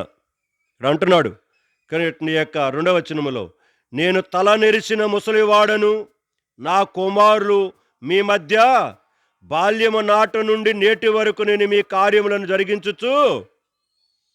సో దాదాపుగా ముసలివాడైపోయాడు. ముసలివాడైపోయిన తర్వాత ఇజ్రాయేల్ ప్రజలందరినీ పిలిపించాడు. పిలిపించి వారందరి సమక్షములో మాట్లాడుతున్న మాటలే ఈ 12వ అధ్యాయం అంతా. సందర్భం అది గుర్తుపెట్టుకోండి. ఈ 12వ అధ్యాయం ఆ పరిస్థితులలో వారందరిని ఉద్దేశించి మాట్లాడుతూ తమ పితరుల పక్షముగా అబ్రహాము దగ్గర నుంచి ఎలాగ దేవుడు వారికి సహాయం చేస్తూ వచ్చాడో అవన్నీ గుర్తు చేస్తూ వచ్చి కొన్ని మాటలు చెప్తూ వచ్చాడు. అందులో ఒక మాట మనం చదువుకుందాం. రండి, 22వ వచనంకి వెళ్తున్నాను నేను. 21, 22కి వెళ్దాం. ఆయనను విసర్జింపకుడి, ఆయనను విసర్జింపువారు ప్రయోజనము మాలినవై రక్షింపలేని మాయా స్వరూపములను అనుసరించుదురు, నిజముగా అవి మాయయే. ఇప్పుడు 22వ వచనం. యెహోవా మిమ్మును తనకు జనముగా చేసుకొనుటకు ఇష్టము కలిగి ఉన్నాడు, తన ఘనమైన నామము నిమిత్తము తన జనులను ఆయన విడనాడడు. గమనించాల పదాలు. ఎంత అద్భుతంగా మాట్లాడుతున్నాడండి ఆ ప్రజలను ఉద్దేశించి. వారు తమ ఇష్టానుసారంగా ఆయన ఏం చేశారు? విసర్జించేశారు. విసర్జించడమే కాదు, పలికిమాలినటువంటి యొక్క మాయా స్వరూపాలను ఏం చేశారు? వాళ్ళు ప్రతిమలుగా చేసుకొని వాటిని వారు అనుసరిస్తూ వచ్చారు. నిజముగా అవి మాయయే చేస్తూ వచ్చారు. యెహోవా మిమ్మును తనకు జనముగా చేసుకొనుటకు ఇన్ని చేస్తున్నా కూడా దేవుడట వారిని తనకు జనముగా చేసుకోవటానికి ఏం కలిగి ఉన్నాడట? నిజంగా మాట చదువుతున్నప్పుడు నాకైతే చాలా ఆశ్చర్యం వేసిందండి. ఒక ఉదాహరణ చెప్తా. మనము మన యొక్క ఇంట్లో వారు కానీ, మన యొక్క ఇరుగు పొరుగు వారు కానీ మనలను పొద్దాక దాదాపుగా కొన్ని సంవత్సరాల నుంచి ఏడిపిస్తున్నారనుకోండి. యేసు ప్రభు నమ్ముకున్న కొత్తలో కొంచెం ప్రేమించేవాళ్ళం. ఆ తర్వాత కూడా వాక్యం వింటూ కొంచెం ఏం చేసేవాళ్ళము? ఇంకా కొంచెం ప్రేమించేవాళ్ళం. ఇప్పుడు రోజు రోజుకు శృతి మించుతుందనుకో, నీ ప్రేమ కాస్త ఏమవుద్ది? వారి విషయంలో ద్వేషంగా మారిపోతుంది. ఇక ప్రేమించలేవు. ఎందుకు? నీకు ఒళ్ళు మండిపోతూ ఉంటుంది.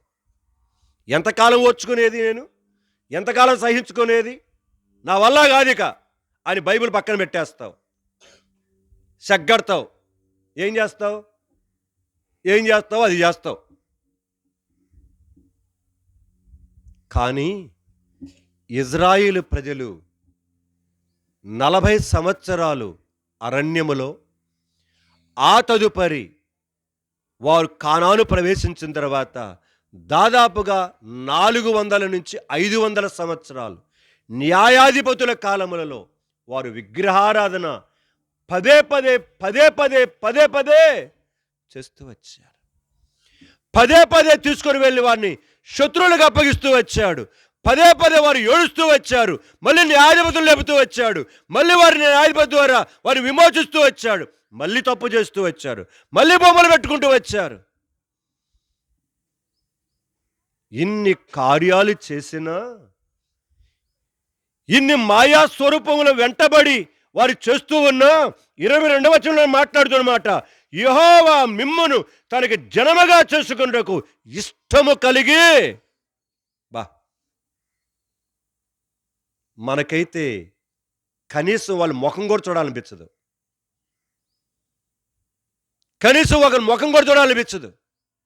ఇష్టం సంగతి తర్వాత, ప్రేమించిన సంగతి తర్వాత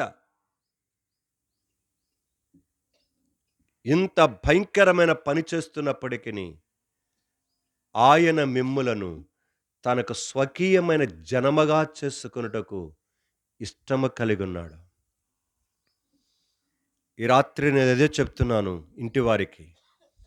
దూరంలో దగ్గరలో ఇంకా రక్షణను దూరం చేసుకుంటున్న నీ విషయంలో, ఇంకా ఇష్టానుసారముగా తినుచు త్రాగుచు పేకాటాడుచు రకరకాలుగా వెళ్ళిపోతున్న నీ విషయంలో ఆయన నిన్ను తనకు జనముగా చేసుకోవటానికి ఏం చేస్తున్నాడు?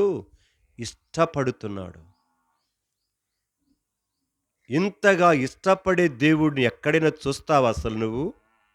నీ కట్టుకున్న భార్య ఇష్టపడలేదు నీ మీద, కట్టుకొని నీ భర్తే ఇష్టపడలేడే, నీ కన్న బిడ్డలే పదే చేస్తూ ఉంటే ఇష్టపడలేరే, నీ కన్న తల్లిదండ్రులే, ఒక తల్లి యొక్క రక్తాన్ని గర్భాన్ని పంచుకొని పుట్టిన నీ అన్నదమ్ముల అక్క చెల్లెళ్ళే ఇష్టపడలేరే.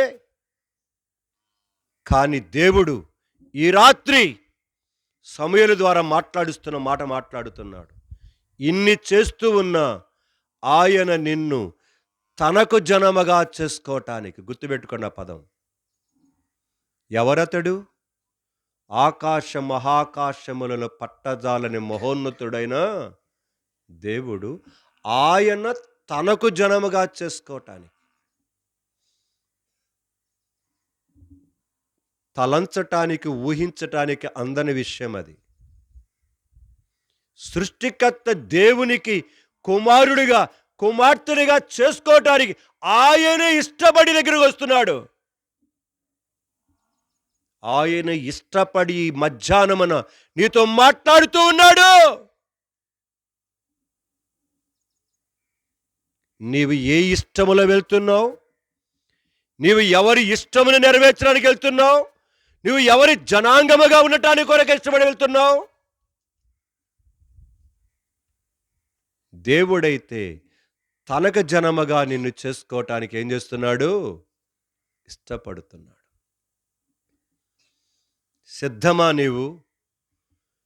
ఎంత ఇష్టపడి, జాలి కలిగి, ఉమ్మివేసిన, దూషించిన, పిడిగుద్దులతో ముఖమును గుద్దిన, 30 వెండి నాణాలకు యేసు ప్రభువును అమ్మివేసిన నా చెలికాడా, నువ్వు చేయవలసిన వచ్చిన పని చేయరా అంటున్నా, జాలితో వాడి మీద తన కళ్ళు ఏం చేస్తున్నాయి? చూస్తూ ఉన్నాయి. ఆయన ఎవరో నాకు తెలియదని ముమ్మారు బొంకినా ఆ పేతురు వైపే యేసయ్య కళ్ళు చూస్తూ ఉన్నాయి. ఈ మధ్యాహ్నం నిరాకరించుకొని నువ్వు వెళ్ళిపోతున్నా నీ మీదనే ఆయన కళ్ళున్నాయి. నీ మీదనే ఆయన దృష్టి ఉన్నది. నీవు ఆయనకు స్వకీయ జనముగా, ఆయన యొక్క ప్రజగా, ఆయన సొత్తైన జనాంగముగా నిన్ను చేసుకోవటానికి నీ మీద ఆయన ఇష్టము కలిగి ఉన్నాడట. ఇంతకంటే శ్రేష్టమైన మాట భూలోకములో ఎక్కడ చూడలేం. యోహాను సువార్త 1:12 ఏమన్నాడు? చదవండి.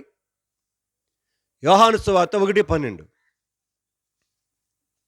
తన్ను ఎందరు అంగీకరించుదురో వారందరికీ, అనగా తన నామమందు విశ్వాసముంచు వారందరికీ దేవుని పిల్లలు అగుటకు, అదిగో అధికారం. ఇక్కడ స్వయంగానే సమూయేలు మాట్లాడుతున్నాడు. దేవుడే తనకు జనాంగముగా ఇష్టపూర్తిగా నిన్ను చేసుకోవటానికి ఏం చేస్తున్నాడు? ఇప్పుడు ఆయన యొక్క జనముగా చేయబడితే నీకు వచ్చే బెనిఫిట్ ఏంటిది? ఒక చిన్న ఉదాహరణ చెప్తే మీకు అర్థం కావటానికి. ఇంట్లో పిల్లలు లేరు, జాగ్రత్త వినండి. భార్యాభర్తలకి పిల్లలు లేరు. ఇప్పుడు అనాథాశ్రయంకి వెళ్ళి అక్కడ పసిపిల్లలు కొంతమంది వదిలిపెట్టిన వాళ్ళు ఉంటే వాళ్ళని ఏం చేశారు? ఒకరిని దత్తత తీసుకున్నారు. దత్తత తీసుకొని అక్కడ సంతకాలు పెట్టేసి, వీళ్ళ చేత సంతకాలు పెట్టేస్తారు, వారు సంతకాలు పెట్టేస్తారు. ఇప్పుడు తెచ్చుకుంటారు. ఇప్పుడు ఆ అమ్మాయి అయితే అమ్మాయి, అబ్బాయి అయితే అబ్బాయి. ఇప్పుడు మీ ఇంటికి తీసుకొచ్చిన దత్తత తీసుకొచ్చిన తర్వాత ఆ బిడ్డ మీకేమవుతాడు చెప్పండి? మీ మన బిడ్డ అంటావే, ఆ బిడ్డ కాకుండా ఇంకా దెయ్యం బిడ్డ అవుతాడు. కనుక నీ ఆస్తి మొత్తానికి ఏమవుతాడు? వారసుడు అవుతాడు. అది చెప్పాలనుకున్నా నేను. దేవుడు నిన్ను తన స్వకీయ కుమారుడిగా, కుమార్తెగా చేసుకోవడానికి ఇష్టం కలిగి ఉన్నాడంటే కారణం ఏంటిది? ఆయన సకల సంపదలకు నువ్వెవడవు? వారసుడవు. రోమీ రాసిన పత్రిక 8వ అధ్యాయం అనుకుంటాను. రోమీ రాసిన పత్రిక 8వ అధ్యాయం చదువుతారా? వచనము 29 నుంచి. ఎందుకనగా తన కుమారుడు అనేక సహోదరుల జ్యేష్ఠుడగునట్లు దేవుడు ఎవరిని ముందుగా ఎరిగినో వారు తన కుమారునితో సారూప్యము గల వారగుటకు వారిని ముందుగా నిర్ణయించెను. మరియు ఎవరిని ముందుగా నిర్ణయించునో వారిని పిలిచెను. ఎవరిని పిలిచెను వారిని నీతిమంతులుగా తీర్చెను. ఎవరిని నీతిమంతులుగా తీర్చెను వారిని మహిమ. ఆయన కుమారులుగా చేసుకుంటున్నాడు. అంటే ఆయన కుమారునితో సహా భాగస్తులుగా స్వాస్యములో నీకు హక్కునిస్తున్నాడు. ఎవరికి? పాపముల చేత అపరాధముల చేత పడి పెంట కుప్పల మీద పారవేయబడిన మనకు, లోకములోనే సమాజములోనే తృణీకరించబడిన మనకు సమూయేలు మాట్లాడుతున్నాడు. ఆయన తనకు జనముగా చేసుకొనుటలో నీ యందు ఆయన ఇష్టము కలిగి ఉన్నాడయ్యా. దేవుడు అంతా తగ్గించుకొని నీ దగ్గరకల్లా వచ్చి నీ చెయ్యల్లా పట్టుకొని నీవు నా కుమారుడిగా ఉండయ్యా, ఇక నుంచి నా కుమార్తెగా ఉండయ్యానంటే మనుషుడు ఇష్టపడుతున్నాడంటండి. నేను దెయ్యం కుమారుడిగానే ఉంటాను కానీ నేను నీ కుమారుడిగా మాత్రము ఉండనని అంటల్లేదా? ఇంకా జాగర్లమూడి పల్లెలో నేను సాతాను కొడుకుగానే ఉంటా, నేను నీకు కొడుకుగా మాత్రము. సాతానుకు కొడుకుగా ఉంటే నువ్వేమవుతావు? పాతాళములో వాడితో పాటు ఏడుస్తావు. అదే పరలోకమందున దేవుడికి నీవు జనాంగముగా కుమారుడిగా కుమార్తెగా చేయబడితే ఏమవుతావు? ఆయన పరలోకపు యొక్క స్వాస్యములో నీవు సహా పాలి భాగస్థుడవు అవుతావు. ఆడదా దీనికి? ఈరోజు మా చంద్రబాబు నాయుడు గారు వచ్చి ఎవరికి? మా రాజు దగ్గరికి, రమా దగ్గరికి వచ్చి హెలికాప్టర్లో దిగాడు సెంటర్లో. రావటం ఎక్కడికొచ్చాడు? మా రాజయ్య రమా ఇల్లు ఎక్కడ అనుకుంటే వచ్చాడు. ఏడికి ఎత్తుక్కుంటూ వచ్చాడు. వచ్చి ఏమన్నాడంటే, మా పాలయ్యను మా విజయన్నను ఇద్దరు నేనేం చేస్తాను? దత్తత తీసుకుంటాను, వాళ్ళని కలెక్టర్లు చేపిస్తాను, ఆపేసేపి మీకు అనవసరం అని అంటే మా రాజయ్య రాణేమో అంటారు. ఏం నవ్వుద్దింది రమ్మ? శుభ్రంగా తీసుకెళ్ళయ్యా, వాళ్ళని కలెక్టర్లు చేపిస్తావో ప్రధానమంత్రి చేపిస్తావో అని సంతోషంతో సంతకం పెట్టరా? ఒకవేళ చంద్రబాబు నాయుడైనా నిండా ముచ్చుతాడేమో కానీ దేవుడు మాత్రం మనల్ని ఎప్పుడు నిండా ముంచడు. ఆయన ముంచుతాడని చెప్పడం కాదు, చెబుతున్నా మీకు అర్థం కావటానికి. ఆయనన్నా ముంచుతాడేమో కానీ నిన్ను కలుగు చేసిన నీ దేవుడు నిన్ను ముంచేవాడు కాదు. సంఘమా, జ్ఞాపకం చేసుకుందాం.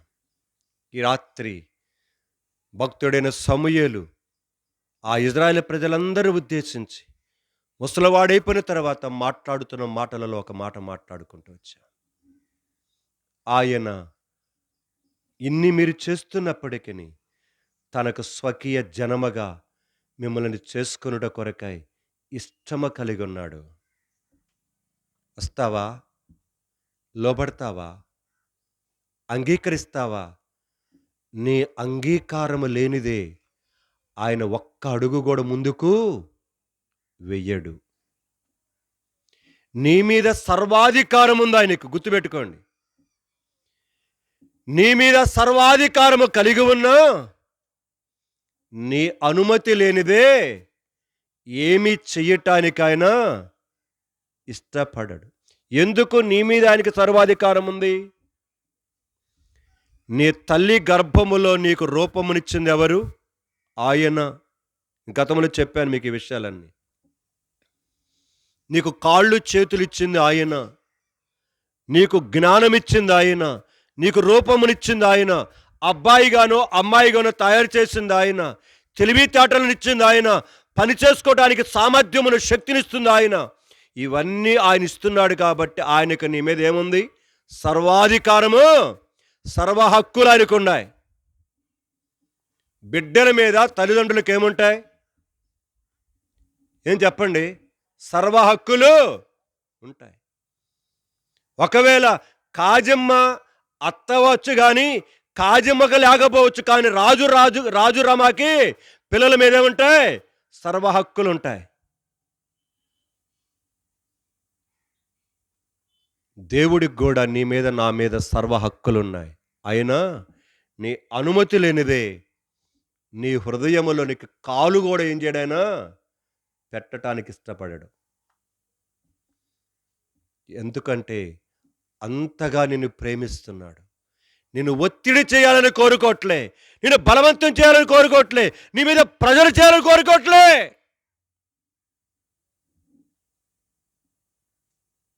ఈ దినాన్న లోబడతావా? ఆయన కుమారుడుగా, కుమార్తెగా చేపట్టానికి ఆయన ఇష్టపడుతూ ఉంటే దగ్గరికి వస్తుంటే లోబడతావా? ఆయన ఇష్టమ కలిగి రెండో మాట ఏమన్నాడు చూద్దాం. మొదటి సమూయేలు గ్రంథం 12వ అధ్యాయం 22వ వచనం మళ్ళీ చదువుదాం. యెహోవా మిమ్మును తనకు జనముగా చేసుకొనుటకు ఇష్టము కలిగి ఉన్నాడు. రెండవదిగా తన ఘనమైన నామము నిమిత్తము తన జనులను ఆయన బా తనకు జనముగా చేసుకోవటమే కాదు, తన ఘనమైన నామము నిమిత్తం. గమనించాల పదాలు. తన ఘనమైన నామము నిమిత్తము తన జనులను ఆయన ఏం చేయడు? విడనాడడు. ఈ మాట చదువుతుంటే ఇప్పుడు నాకు సంఖ్యాకాండంలో మాట గుర్తుకొస్తుంది. చూడండి, నిర్గమాకాండం 32, సంఖ్యాకాండం 14లో మోషే ఒక మాట మాట్లాడతాడు. వెళ్దామా? రండి.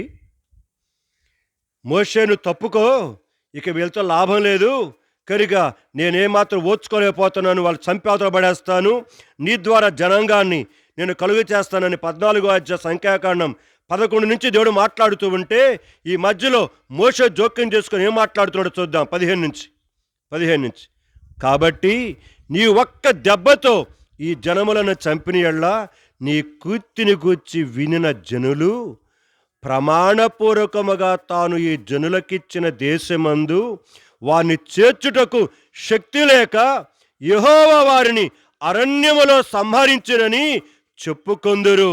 యెహోవా దీర్ఘశాంతుడును, కృపాతిశయుడును, దోషమును అతిక్రమమును పరిహరించువాడును, అపరాధిని నిరపరాధిగా ఎంచగా 3-4 తరముల వరకు తనుల దోషమును కుమారుల మీదకి తెచ్చువాడని ఉన్నాడని నీవు చెప్పిన మాట చొప్పున నా ప్రభు యొక్క బలము ఘనపరచబడునుగాక.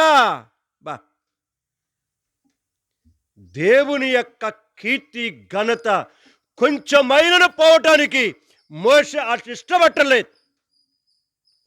నీ కీర్తి ఘనత ప్రభావములు ఏమవుతాయి ప్రభు? నువ్వు క్షణములో చేసేయగలవు. కానీ అబ్రహాము, ఇస్సాకు, యాకోబుల సంతానమైన ఆ జనాంగమును ఐగుప్తులో నుంచి విడిపించి 10 భయంకరమైన తెగుళ్ళను తీసుకుని వచ్చి ఎర్ర సముద్రమును దాటించి ఆకాశముని మన్నాను కురిపించి బండ సందులలో నుంచి ప్రవాహముగా మంచినీటిని కురిపించి కాళ్ళు వాయిపోకుండా, బట్టలు మాసిపోకుండా, చెప్పులు అరిగిపోకుండా, చెమట పట్టకుండా పగలు మేఘస్తంభం, రాత్రి అగ్నిస్తంభముగా ఉండి వారిని నడిపించిన కీర్తి కలిగిన దేవుని కీర్తి ఏమవుతుంది? వద్దయ్యా, వద్దు. నీ కీర్తి ఘనత ప్రభావములు పోతాయి. వద్దు. దయచేసి ఆపు. 32 అధ్యాయాలు కూడా ఉంటుంది చూడండి. నిర్గమాకాండం 32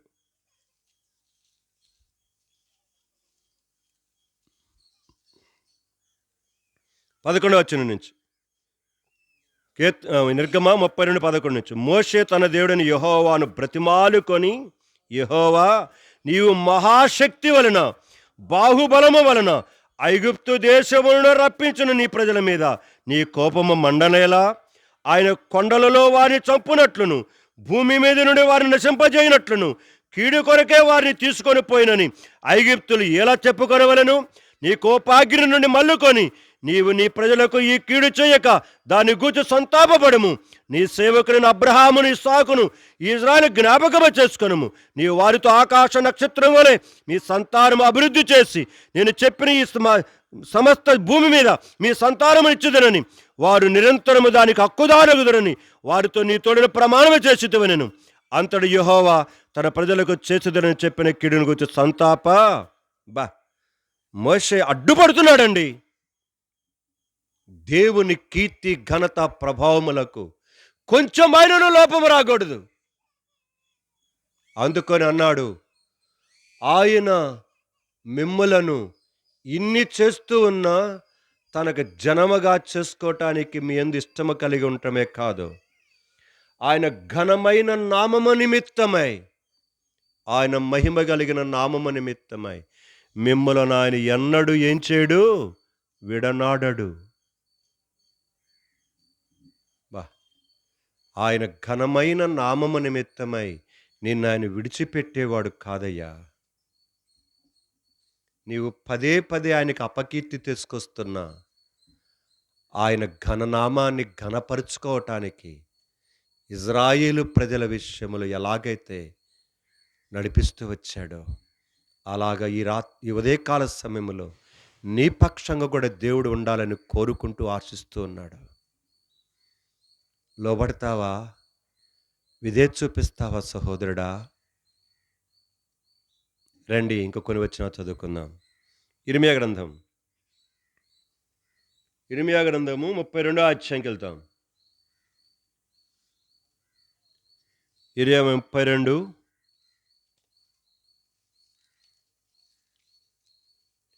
చదువుకుందాం. వచనం 39 నుంచి లేదా 38 నుంచి చదువుదాం. ఇర్మియా గ్రంథము 32:38 నుంచి. వారు నాకు ప్రజలయుందురు, నేను వారికి దేవుడినయుందును, మరియు వారికిని వారి కుమారులకును మేలు కలుగుటకై వారు నిత్యము నాకు భయపడినట్లు నేను వారికి ఏక హృదయమును ఏక మార్గమును దయచేదును. నేను వారికి మేలు చేయటం మానకుండునట్లు నిత్యమైన నిబంధనను వారితో చేయుచున్నాను. వారు నన్ను విడువకుండునట్లు వారి హృదయములలో నా ఎడల భయభక్తులు. దేవుడు ఎలాగ ప్రమాణం చేసి మాట్లాడుతున్నాడు చూడండి. ఆ మాటలు చదువుతుంటేనే అసలు ఆయనకి అర్పించుకోవాలనిపిస్తుంది. ఆయన ఆ లోబడని ప్రజల వైపు చూస్తూ ఇర్మియా చేత మాట్లాడిస్తున్న మాటలు ఏంటంట? వారు నాకు ప్రజలయుందురు, నేను వారికి, ఎవరికి? లోబడనొల్లని ప్రజల వైపు. ఇర్మియా 40 సంవత్సరాలు ప్రసంగం చేశాడు. 1 కాదు 2 కాదు. తన బాల్య దినముల నుండి 40 సంవత్సరాలు దేవుని వాక్యాన్ని ప్రకటిస్తే ఒక్కడే కాకపోతే ఒక్కడు మారు మనసు పొందితే ఒట్టు. 40 సంవత్సరాలలో ఒక్కడు మారు మనసు పొందల. అయినా దేవుడు మాట్లాడుతున్నాడు వారి ఫ్యూచర్ గురించి. ఏమంటాడట? కనుక వారు నాకు ప్రజలు ఎందురు, నేను వారికేమవుతాను? నేను వారికి దేవుడిగా ఉండాలని కోరుకుంటున్నాను, వారు నాకు ప్రజలుగా ఉండాలని నేను కోరుకుంటున్నాను. రెండవది ఏమన్నాడు? మరియు వారికి వారి కుమారుకు మేలు కలుగుటకై. ఏందంట? మా రాజయ్యకే కాదు, రాజయ్య కొడుకులు గట మేలు కలుగుటకై వారు నిత్యము నాకు భయపడినట్లు నేను వారికి ఏక హృదయమును ఏక మార్గమును. ఆయన ఇష్టపూర్తిగా చెప్తున్న మాటలండి ఇది. మీరు కోరుకుంటే చెప్పే కాదు, ఆయన ఇష్టపూర్తిగా చెప్తున్న మాటలు.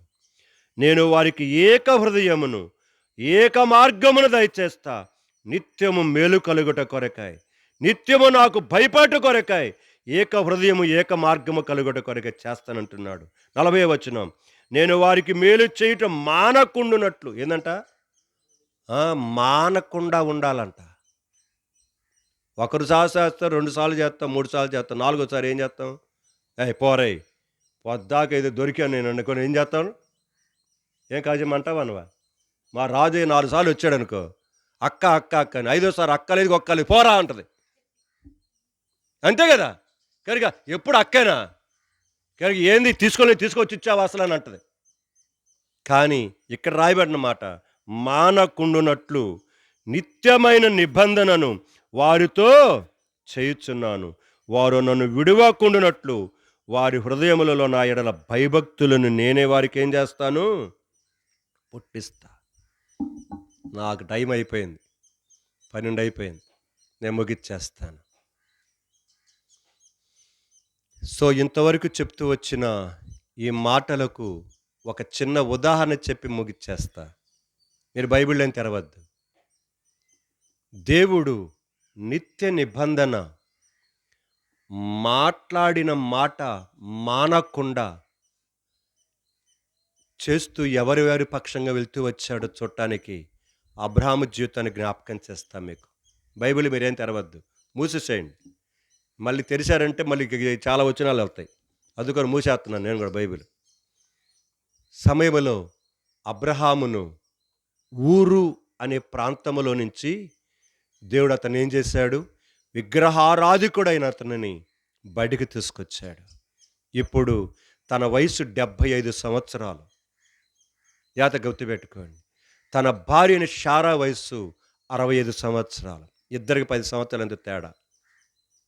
అప్పటికి పిల్లల వారికి లేరు. దేవుడిని నమ్ముకోవటం క్రొత్త. అయితే 12వ అధ్యాయంలో దేవుడు వారితో మాట్లాడుతూ వచ్చాడు. నేను మిమ్మల్ని ఆశీర్వదిస్తా. ఆశీర్వదించడమే కాదు, మీరు అనేకులకు ఆశీర్వాదకరంగా, జనాంగములకు ఆశీర్వాదకరంగా మీరు ఉంటారని చెప్పాడు. ఎప్పుడు? 75 సంవత్సరాల వయసులో. ఆయన తన స్వకీయ జనముగా చేసుకోవటానికి అబ్రహాము మీద ఏం చేశాడు? ఇష్టము. మొదటి సమయాలు 12:22 చూసుకున్నాం కదా. ఇప్పుడు 2 వచనాలు చూసుకున్నాం. ఈ వచనాలు నెరవేర్పు అబ్రహాము జీవితంలో చూస్తాం. ఇప్పుడు దేవునికి కుమారుడిగా, కుమార్తెగా అయ్యారు. ఇష్టము కలిగి వారిని బిడ్డలుగా చేసుకొని నిత్య నిబంధన చేస్తున్నాడు. నిత్యము మేలు చేస్తున్నాడు. మానకుండా మేలు వారికి చేస్తున్నాడు. 75 సంవత్సరాల వయసులో తన జీవితంలో ప్రారంభించి కొంచెం కాలమైన తర్వాత తనకున్న ప్రాంతంలో కరువు వచ్చినప్పుడు అబ్రహాము ఐగుప్తులో ఆహారం ఉందని ఏం చేశాడు? వెళ్ళిపోయాడు. అక్కడ ఫరో అబ్రహాము భార్యను ఏం చేశాడు? తీసుకొని వెళ్ళిపోయాడు. ఇప్పుడు అబ్రహాం అయిపోయాడు, ఒంటరి వాడైపోయాడు, భార్యను పోగొట్టుకున్న వాడైపోయాడు. అయినను మాట ఇచ్చిన దేవుడు విడనాడనన్నాడు కదా. మరలా ఫరోతో దేవుడు గద్దించి మాట్లాడిచ్చి తన భార్యను మరలా తనకిచ్చేట్టుగా దేవుడు ఏం చేశాడు? అయిపోయింది కదా. మళ్ళీ అక్కడి నుంచి 20వ అధ్యాయంకి వస్తే అబీమెలెకు, అక్కడ ఉన్న అబీమెలెకు రాజు మళ్ళీ అబ్రహాం భార్యను ఏం చేశాడు? వాడు తీసుకొని వెళ్ళిపోయాడు. ఏమీ చేయలేని దిక్కుతోచని పరిస్థితులలో ఉన్నప్పుడు దేవుడు అబీమెలెకుతో మాట్లాడుతూ వచ్చాడు. తానేం జోక్యం చేసుకోవాలా, అబ్రహాం ఏం జోక్యం చేసుకోవాలా, తాను మౌనంగా ఉన్నాడంతే. అయితే అబీమెలెకుతో దేవుడు మాట్లాడి మళ్ళీ అబీమెలెకు దగ్గర నుంచి అబ్రహాము భార్యను ఏం చేశాడు? మళ్ళీ తన భార్యను తన దగ్గర తీసుకొచ్చి వదిలేస్తూ వచ్చాడు. ఇలాగా 25 సంవత్సరాల తర్వాత 21వ అధ్యాయములో దేవుడు అద్భుతమైన కుమారుడు ఇస్సాకును దేవుడు ఇచ్చాడు. కనుక ఆ కుమారుడి పైన ఇస్సాకు పేరే నవ్వు. 99 సంవత్సరాల వయసులో ఇచ్చి వాగ్దానం 100వ సంవత్సరం నెరవేర్చి ఇప్పుడు వృద్ధాప్యములో వారికి చిరునవ్వుని దేవుడు కలుగు చేశాడు. తర్వాత అగ్ని వంటి పరీక్షను పెట్టాడు. పరీక్షలో కూడా అబ్రహాం ఏం చేశాడు? పాస్ అయ్యాడు. ఇలాగా తను చనిపోయేంత వరకు తన జీవిత కాలమంతా దేవుడు ఎంత అద్భుత రీతిగా తన కుమారుడుగా చేయబడి ఆ విధముగా విడనాడకుండా తనను తన బిడ్డలను ఎలాగైతే కాపాడుకుంటూ వచ్చాడో, ఆ భయభక్తులు వారిలో ఉంచుతూ వచ్చాడో, భవిష్యత్తులో నేను కోరేది అదే. రాజునే కాదు, రాజు బిడ్డలను, వారి బిడ్డల బిడ్డలను భవిష్యత్తులో దేవుడు రాకడ ఆలస్యమైతే చెయ్యాలని నా ఆశ. అలాగనే ఇస్సాకుని దీవించాడు. అలాగని యాకోబుని దీవించాడు. అలాగని యేసేపును కూడా ఏం చేశాడు? తన కుమారులుగా చేసుకున్నటలో ఇష్టపడి వారిని తన ఘనమైన నామము నిమిత్తమై వారిని ఏం చేస్తూ వచ్చాడు? విడనాడకుండా కాపాడుకుంటూ వచ్చాడు. భవిష్యత్తులో రాజును, రాజు కుటుంబానికి కూడా, బిడ్డలను కూడా అలాగ చెయ్యాలనేదే నా ఆశ. దేవుని యొక్క సన్నిధిలో దేవుని యొక్క ఆశ. అట్టి కార్యములు చేయటానికి కొరకాయి రాజును, అలాగే ఇంట్లో ఇంకెవరు రక్షించబడలేదో మీరు కూడా రక్షించబడి చేరి వచ్చిన వారు కూడా మీకు కూడా ఇది అవకాశం. ఆయన మిమ్మలను తన బిడ్డలుగా చేసుకోవడానికి ఆయన ఇష్టపడి వస్తుంటే నీకేమైంది? లోబడదామా? విధేయత చూపిద్దామా? ఆయనను కొట్టినా, ఆయనను ఉమ్మి వేసినా, చీయని పోయినా ఆయన నిన్నేం చేయలేదు? తృణీకరించలా, నిరాకరించలా. నీ వెంట ఆయన నా వెంట పడుతూ వచ్చాడు. పౌలు సౌలుగా ఉన్నప్పుడు చీపో చీపో అని యేసు ప్రభు నమ్ముకుని బిడ్డలను ఏం చేసేవాడు? తిట్టేవాడు, కొట్టేవాడు, దూషించేవాడు, అవమానపరిచేవాడు, రక్తమును కలజూసేవాడు, అవసరం మీద చంపే పూడ్చిపెట్టేవాడు. అలాంటి సౌలును దేవుడు పట్టుకున్నాడు, తన కుమారుడిగా చేసుకున్నాడు, తనకు అనేకులకు ఆశీర్వాదకరంగా చేసుకుంటూ వచ్చాడు. చీపో అన్న యేసు ప్రభు సౌలు వెంట పడ్డాడే కానీ సౌలును దేవుడేం చేయలేదు? తృణీకరించి నరకానికి పంపలా. నువ్వు పోతే తప్ప నీ ఇష్టానుసారంగా ఆయన మాత్రం నిన్నెప్పుడూ పంపించడు. సో నేడే మిక్కిలి అనుకూలమైన సమయం, నేడే రక్షణ దినం. ప్రభుని యేసునందు విశ్వాసం ఉంచు. అప్పుడు నీవును నీ ఇంటి వారు కూడా గొప్ప ఆత్మరక్షణ పొందగలరు. దేవుడి కొద్ది మాటలను దీవించునుగాక. ప్రార్థన చేసుకుందాం. ఇద్దరు ఎవరైనా బ్రదర్స్ అండ్ సిస్టర్స్ అని ప్రార్థించండి క్లుప్తంగా.